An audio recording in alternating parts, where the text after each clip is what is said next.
তেওঁলোকক কক যে আমাক এবাৰ আপোনালোকে গুটেখিনি চাব অনুমতি দিয়ক। আপোনালোকক মাতিলে হল, আপোনালোকে গৈ চাই আহিলে হল।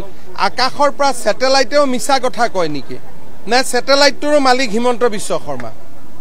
গতিকে ইমান আৰু এজন মানুহে মিছা কথা কৈ থাকিম বুলি কলে কিমান কব পাৰিব? এটাতো সকলোৰে লিমিট আছে। নে স্যাটেলাইটটো মোৰ কন্ট্ৰোলত আছে, নে স্যাটেলাইটটো ৰিনিকি ভূঞাৰ কন্ট্ৰোলত আছে। ব্যৱস্থাটো মই ল'ব নোৱাৰো, কাৰণ তেওঁলোক মেঘালয়ত আছে।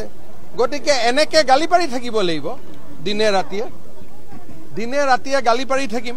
যেতিয়ালৈকে শৰীৰত তেজ আছে তেতিয়ালৈকে এনেকুৱা ধৰণৰ জেহাদী ব্যৱস্থাৰ বিৰুদ্ধে গালি পাৰি থাকিম। মোৰ পৰামৰ্শটো হ'ল পাহাৰ কাটিংটো মেঘালয়ৰ ফালে কৰি দিয়ক।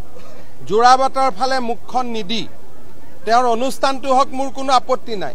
তেওঁ পানীটোৰ শ্লপটো জোৰাবাটৰ ফালে কৰি দিছে, পানীৰ শ্লপটো তেওঁ উলুটা ফালে কৰি দিয়ক। তাত কোনো জনবসতি নাই, সমস্যাটো সমাধান হৈ গ'ল। শ্লপটো এতিয়া তেওঁ শ্লপটো কোনটো ফালে কাটি দিছে? জোৰাবাটৰ ফালে। উলুটা ফালে কাটি দিয়ক, বিল্ডিংখিনিৰ মুখখিনি উলুটা ফালে হলে হৈ গ'ল। আমি যেনেকে গভৰ্ণৰ হাউচটো ব্ৰহ্মপুত্ৰৰ ফালে মুখ কৰিলে খহনীয়া হলহেঁতেন, সেইকাৰণে ৰাজভৱনৰ ফালে মুখ কৰি বনাইছো। তেওঁ বিল্ডিংটোৰ ডাইৰেকশ্যনটো চেঞ্জ কৰি দিলে তেওঁৰো কাম হ'ব, আমাৰো কাম হ'ব।